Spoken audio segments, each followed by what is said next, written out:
My wife joined a feminist social circle and started calling me a controlling a-hole and asking for an open relationship, while she was the one mistreating our kids. So I filed for divorce and accidentally ruined her life. I used to love feminists, until I met my wife. For a while we were perfect, but then she met a fresh social circle. These women weren't just opinionated, nothing could satisfy them. Hold a door for them? You think all women are children and can't do anything for themselves? Don't hold it? You're disrespectful and entitled. Walk behind them? You're a creep. Walk ahead? You're an egotistical a-hole. But I thought I could trust my wife to not follow the herd, but she did, and ended up ruining more than just her life and our marriage in the process. And it all started with a simple few arguments here and there. I'd leave my plates in the sink after a 14-hour shift, and suddenly, I was the reason for every abuser that wasn't convicted. Or if I started helping with our kids' homework, she'd pull me aside and tell me I'm inherently problematic. And my mansplaining just proves it. The warm, loving woman I married seemed to be vanishing before my eyes, replaced by someone cold and antagonistic. About then, an awful gut feeling washed over me, because I was playing video games with my son and went to high-five him, but then my stomach turned, because he flinched. I immediately noticed and talked to my wife about it, and she told me I had a fragile male ego. Her reasoning was that our son wasn't actually flinching. I was just lying to myself to make myself feel stronger and more powerful than her, because I was insecure. So yeah, pretty confusing, and not at all reassuring. So from then on, I made sure to pay extra close attention to our daughter and son. Every day I watched as they slowly became less and less like their energetic selves, and more timid. My son even started wetting the bed at night. Well, I cared endlessly more about our kids' well-being than the state of my marriage, until one day, I came home early to a parked car in our driveway. My heart broke, but instead of confronting her, I drove off to a diner and came back a few hours later. I proceeded to ask her who she was bringing home when I was at work all day. My friends? Am I not allowed to have a life outside of this miserable house? My heart dropped. It suddenly became very clear that she didn't give an F about our family, and she was not the woman I thought she was. And as our children turned from more timid to actively fearful, I decided to take away one of her fundamental human rights. That right was her right to privacy. But when I checked her phone, most of the messages were deleted, and what remained was alarming. It was a conversation with one of her new friends discussing how Kayla should approach asking me for an open relationship. The friend advised her to ease into it and make him think it's his idea too. Obviously, she was cheating, but I didn't even care about that anymore. I just needed to know who was laying hands on our kids. So in my head, this is what I'm thinking. I needed to formulate a plan that allowed me to get full custody of the kids. But since there was no prenup, I had to make sure I was left with enough that would still allow me to be a good father. So when Kayla casually brought up the idea of open relationships over breakfast, like it was just a random thought that had occurred to her, I was prepared. I had my phone recording in my pocket. She stirred her oatmeal nonchalantly. So I was reading about these couples who have open relationships. What do you think about that concept? I didn't yell. I didn't scream. Instead, I looked her straight in the eyes and asked with a clenched jaw, "Who is he?" Her cocky demeanor vanished instantly, like a mask sliding off. "What do you mean?" she stammered. But I wasn't falling for her innocence anymore. And eventually, Kayla confessed to 2 one-night stands while I was working. She explained that when they came over, she forced our kids to sleep on the hardwood floor while she made love with them in the other room, loud enough for them to hear. Hence their timidness and increased anxiety. They were both married men with children of their own, fathers who, like me, probably thought they had loving, committed relationships with her. Then came the bombshell. She was planning to sleep with a colleague at work and intended to pursue it because it's good for her, and I don't have any right to control her. The way she said it, with defiance rather than remorse, made it clear this wasn't a confession. It was a declaration of independence from our marriage vows. The absurdity escalated when she mentioned setting me up with one of her friends who was really keen on me. "She thinks you're hot," Kayla said, as though offering me some kind of consolation prize. I've seen this friend, perpetually angry, loud, and physically unpleasant. I wouldn't touch her with a 10-foot pole. My head was spinning, but I maintained enough composure to ask for her phone. With surprising compliance, she showed me her unlock pattern. While she used the bathroom, I locked myself in my office. She pounded on the door while I ran recovery software, uncovering painful evidence of explicit conversations, plans for meetups, and disparaging comments about me and our marriage. I also installed a monitoring app before returning her phone and telling her to leave. Her response wasn't remorse, it was indignation. She yelled about me being controlling, holding her back, like men always held women back throughout history. She claimed I never truly loved her, that I only wanted to possess her, that she had every right to do this, and expected me to just accept it as the new normal for our marriage. Through her tirade, I silently packed her things and stood at the front door until she ran out of steam and left for her parents' house. As she walked down the stairs, I said, "You're single now. Do whatever you want. I'm not controlling you anymore. My lawyer will be in touch in January." Before she could reply, I slammed and locked the door, my hands shaking uncontrollably as the finality of what had just happened washed over me. Through the monitoring app, I watched Kayla discuss everything with her friends in a group chat. They praised her for being strong and demanding what she deserved.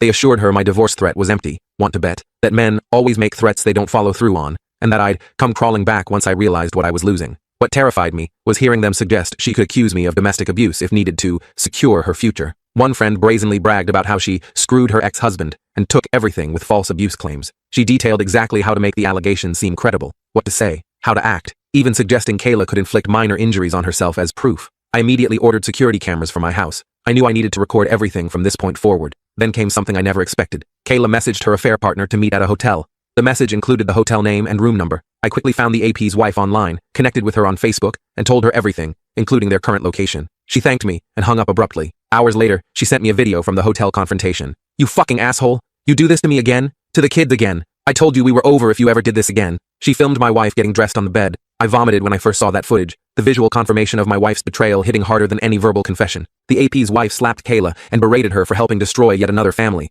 I messaged Kayla saying I'd seen the video and never wanted her near me again. My entire body felt cold, as though I'd been plunged into ice water. The woman in that video was unrecognizable to me, not just physically in that compromising situation, but fundamentally as a person. The way Kayla behaved afterward was bizarre, like she viewed our interactions as some competition she was winning. She texted friends that I was falling apart and would be begging her to come home within a week. She seemed completely disconnected from reality, not grasping that we were actually divorcing. There was no remorse, no acknowledgement of the pain she'd caused, just strategic planning for how to come out ahead in the divorce. I joined her family's WhatsApp group and informed them we were divorcing due to her infidelity, thanking them for welcoming me into their family before leaving the group. I received several calls and messages from her relatives but didn't respond. I couldn't bear to relive the details over and over, each retelling reopening the wound. After telling my parents everything, my father messaged Kayla that she wouldn't be welcome for Christmas. I'm staying with my parents now, surrounded by childhood mementos that provide small comfort amid the chaos. My boss has given me time off until mid-January, recognizing that I'm in no state to function professionally. Through monitoring, I've witnessed Kayla's increasingly frantic discussions with her friends.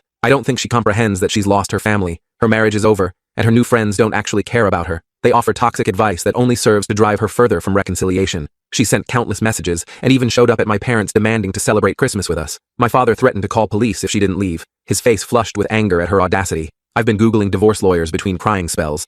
Initially, I think I was in shock, functioning on autopilot while making necessary arrangements, but the pain hit full force once I reached my parents' house. Nothing makes sense anymore. How could someone change so drastically? Was our entire marriage a lie? Was there something I could have done differently? I've only responded twice to her messages. 1. It doesn't matter what you say. I don't know who you are. You're not my wife. My wife would never destroy my heart and soul while smiling. We will get divorced. I don't care what you say or what you want. You have no right to demand anything from me ever again. We are over. 2. Like I said, you're not my wife. I don't know you. My wife would never condemn our children to growing up in a broken home. You, whoever you are, seem proud of what you've done. My wife was loving, caring, considerate, my best friend. You are a self-obsessed, self-absorbed abomination. The messages stopped after that. Perhaps reality was finally setting in. The pain is unbearable sometimes. I find myself staring at family photos, tracing the outline of Kayla's face, wondering if that person ever truly existed, or if she was always capable of this betrayal. I wish none of this had happened. I wish we could go back to before, but I can't do that to myself. This is the worst Christmas ever. In a moment of weakness, I told the kids that mommy doesn't want to be a family anymore, that she wants to be with other men, and we're getting divorced. They're devastated. Briar cried herself to sleep in my arms, while Milo went silent, his small face frozen in confusion. Thank goodness my parents are here to support us all while I'm an absolute mess, barely able to function through the grief. I'm trying to pull myself together for my children, but I'll never go back to Kayla. The level of disrespect and callousness in her behavior is unforgivable. I'm completely lost. Why does she expect to demand anything from me at this point? Is she mentally ill? Has she always been this person beneath the surface? Or did something fundamentally change her? These questions haunt me as I lie awake at night, staring at the ceiling of my childhood bedroom. Sorry for the rambling post. I just needed to get this out somewhere people might understand. Update. So much has happened since my last post. I wish I could say I've been strong through this, but honestly, I've been a sobbing wreck. My father found me on the bathroom floor at 3 a.m. 2 nights ago, hugging my knees and rocking back and forth. I was obsessing over Kayla's chats with her friends until I saw something that broke me completely. She described, in cruel detail, how our marriage, and especially our children, were burdens, preventing her from being a successful woman living up to her full potential. She claimed I was an oppressive piece of shit, holding her back from a good life, and that motherhood was a patriarchal trap, designed to keep women submissive. What broke me was realizing she never gave specific examples of how we supposedly burdened or oppressed her, just blanket accusations based on gender politics, rather than our actual relationship. In reality, I've never stopped her from doing anything. I pay for everything. Her part-time job's minimal wage couldn't support anyone. I've backed her hobbies, dreams, and aspirations, even through countless classes she'd drop halfway through. I showed love and appreciation daily, romanced her, took her out, supported her whenever needed. I've been the primary caregiver for our children on many occasions when she wanted me time. If that's oppression, sign me up. I eventually passed out from emotional exhaustion. When I woke, my 3 best friends, let's call them JR, Jack, and Caleb, were in the kitchen with my dad making dinner. These guys have been there since childhood, through every major life event. JR is ex-military who lost his arm below the elbow in Afghanistan. We supported him when his wife abandoned him during recovery, unable to handle the new him. He arranged a Zoom call with his counselor who helped me understand what was happening emotionally. He explained how part of my identity was tied to my marriage and role as a husband. That part is now dead, and like an amputee experiences phantom pain, I'm feeling phantom pain from the dead part of my identity.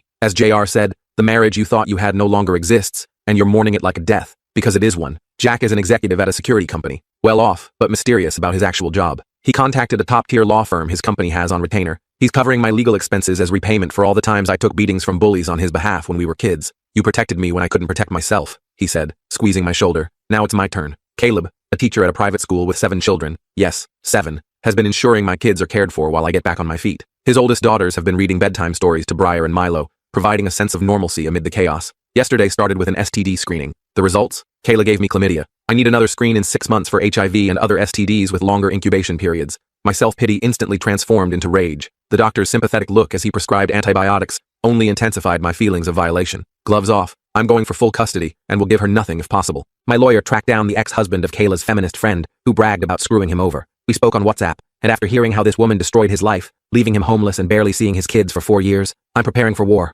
His voice cracked as he described living in his car while she enjoyed the house he'd paid for, telling their children he didn't love them enough to provide a home. My attorney suggested a preemptive restraining order due to Kayla's negative comments about males, especially for our son's sake. Growing up with an openly anti-male parent is obviously damaging, so we're pursuing full custody. We're compiling evidence of her abandonment of the children, her unstable behavior, and her newly developed extreme views that could harm their psychological development. I had a Zoom call with Kayla yesterday. She hasn't reached out to me or the kids since appearing at my parents' door. She looked more dolled up than I'd seen in years, with excessive makeup and a plunging neckline that seemed bizarre for what should have been a serious conversation about our marriage dissolution. Throughout the call, she tried provoking me into anger. I stayed cool as my lawyer advised, even telling Kayla I was recording the conversation for my records. She started with some absurd statement about different types of penises and how she was looking forward to investigating more in person after restrictions lifted. Her eyes darted off camera occasionally, suggesting she wasn't alone. I simply replied that I wasn't interested in her hobbies, only in discussing our divorce and arrangements for the children. She became hostile when I wouldn't take the bait, calling me boring and pathetic. At one point she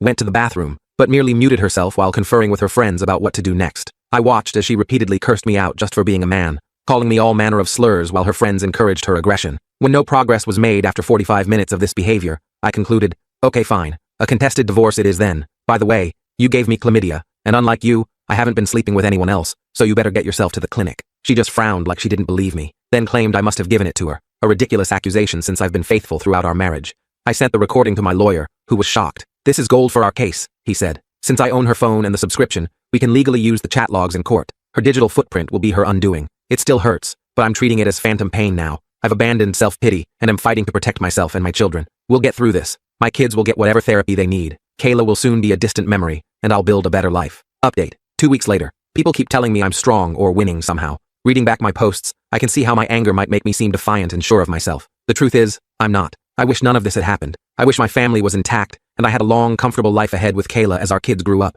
Nobody wins here. I lose, Kayla loses, our kids lose most of all. Their world has been shattered through no fault of their own. It feels like people are congratulating me for losing both legs, but saving half a kneecap. I still can't sleep properly, and when I do, I have terrible nightmares that leave me drenched in cold sweat. I dream of Kayla with other men, laughing at me. I dream of my children crying for their mother while I stand helpless. Sometimes I wake up reaching across the bed for her, momentarily forgetting everything before reality crashes back. Today, the hospital called. I'm still Kayla's emergency contact, and she's still on my health insurance. There was an altercation. She lost teeth, broke her jaw, and needs observation for a few days. The nurse's clinical description couldn't mask the severity of the injuries. When I arrived with her parents, we learned some of her new friends had beaten her severely. Word got out that my lawyer had chat logs of the woman bragging about her ex-husband, the ones from Kayla's phone. They assumed Kayla had provided these logs, resulting in the beating and her being kicked out of their circle. The irony wasn't lost on me. The very people who had encouraged her betrayal had turned on her with shocking violence. Amazingly, she still doesn't realize I'm monitoring her phone. I'll continue paying for her insurance and phone until the divorce is finalized. I just won't believe it's over until I'm holding the papers. There's a part of me that still wants to protect her, despite everything. 11 years of love doesn't disappear overnight, even when betrayal shatters the relationship. Kayla has nothing now. She asked if she could move back home, her voice muffled through her wired jaw. I simply told her, no way in hell. Her mother won't give her a penny unless she gets clean and stays clean for at least a year. They offered to let her live with them under strict conditions. No phone, no visitors, mandatory counseling. For the first time, I saw a glimmer of regret when she said, I'm sorry I ruined everything, but I don't think it's genuine. She barely looked me in the eyes, focusing instead on the hospital wall behind me. Despite everything, it hurt seeing her like this. I wanted to protect her, but she's an adult whose behavior is dangerous and erratic. I need to protect my kids. Strangely, she didn't ask about the hearing or her critically injured friend. She just sat there, seemingly irritated by our presence rather than grateful for the support. Her father's face was a mask of disappointment and confusion, the same expression I've worn for weeks now. I still don't understand what happened. She destroyed her family and caused immense pain for, what? A buzz and random sex? I'm going completely no contact until she's been clean for a long time. I can't handle this craziness. Update. 1 month later. Many people have messaged asking for updates.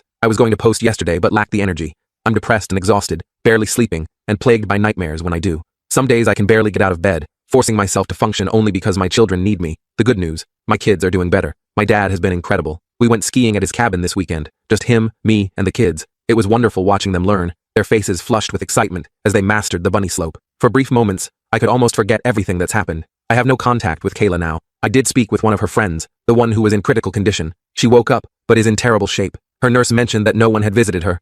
Her family refused to see her. The ward was eerily quiet, just beeping machines and the smell of antiseptic. Worried that whoever attacked Kayla might come after me and the kids, I asked to speak with this woman. She bizarrely opened our conversation by offering sexual services for $20. Her eyes were vacant, her skin pallid and marked with bruises. I countered with $50 for information instead. What she revealed was devastating. All these feminist friends are hardcore drug addicts. One of them, the one who bragged about destroying her ex, brought Kayla into their group against the others' wishes and introduced her to drugs. They sell sexual favors for drug money, hiding behind feminist rhetoric to protect their imagined egos. Kayla bought into the ideology first, but quickly became addicted to meth. Eventually, she too began selling sex for drug money. Learning that the woman I loved more than anything had become a prostitute to fund her addiction destroyed me. It explains why she only wanted money from our divorce. Each revelation felt like another knife to my already wounded heart. No one visited this woman in hospital because she's stolen from, cheated, abused, and lied to everyone in her life. She told me, without blinking, how sad she was to have survived. She has no hope for the future. I cried listening to her story, not for her, but for what happened to Kayla, for the horrific decisions that led her down this path of self-destruction. I'm not excusing Kayla's choices. She decided to play with fire and lost everything, but understanding her addiction explains much of her bizarre behavior, the personality changes, the irrational anger, the complete disregard for those who loved her. Many Redditors with experience with addicts warned me Kayla might attempt suicide as her life collapsed. They were right. She tried to overdose deliberately. I discussed this possibility with her father, and we decided to monitor her closely. While at the cabin Saturday, I received what read like a suicide note. She confessed to her addiction and prostitution, said she'd let everyone down, and suggested she was taking the only option left. The words were rambling, disjointed, but the intent was clear. I immediately called her father and shared her location from the monitoring app. He found her unconscious on a park bench and rushed her to the hospital. She was hypothermic and barely alive. If he'd arrived even slightly later, I can't bear to think about it. Despite everything, I didn't want her to die. The mother of my children, the woman I once built a life with, I wanted her to heal, even if we could never be together again. They've put her on methadone, and her father has been appointed her legal guardian after proving she abandoned her children, which apparently demonstrates mental incompetence more clearly than a suicide attempt. She'll undergo sedated detox at a rehabilitation center this week. The doctors warn the road to recovery will be long and difficult, with no guarantees. Thankfully, I hadn't canceled her life insurance yet, so treatment is covered. I've offered to help with finances as long as Kayla isn't told I'm involved. Not out of kindness necessarily, but because her recovery is vital for our children to eventually have some relationship with their mother, a healthier, sober version of her. I was terrified the men who attacked Kayla would come after me and the kids, thinking I had provided the incriminating chat logs. Jack's friend Brandon, who benefited from those logs in his divorce case, decided to fix this. Brandon is an intimidating mountain of a man who grew up on a farm lifting hay bales and wrestling cattle. Despite his frightening appearance, tall enough to duck through doorways, crew cut, facial scars from a childhood accident, he's actually patient and kind. He visited the attacker's apartment, grabbed them by their necks, and gave them two options: go to the police and confess to the assault, or face him and suffer painful permanent injuries. They couldn't get to the police station fast enough. I found a new apartment and will be moving soon. Jack helped arrange it. It's smaller than our family home, but it has enough space for the kids and is in a good school district. I've been slowly decorating their rooms, trying to create a space that feels safe and welcoming.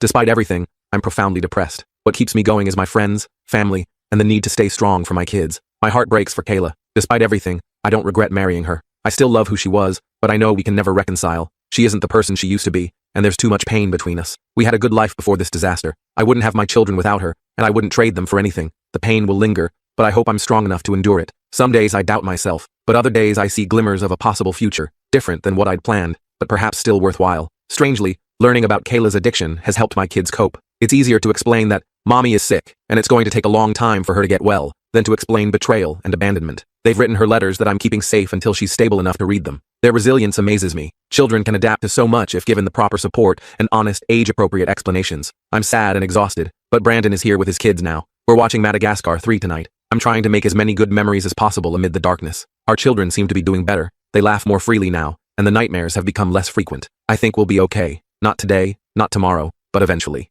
Thank you, everyone, for your help and support. The kindness of strangers has been a lifeline during the darkest moments. Final update. Kayla passed away. She overdosed while in rehab. Nobody knows how she got the drugs. One doctor speculated she might have swallowed a hidden bag that burst during detox, releasing a fatal dose into her system all at once. I held our children as they sobbed, their small bodies shaking with grief I couldn't soothe. How do you explain to children that their mother is never coming back, that the illness took her forever? I have no answers, only tears that won't stop flowing. I won't be posting anymore or answering comments. Thank you to everyone who provided helpful suggestions and support during this nightmare.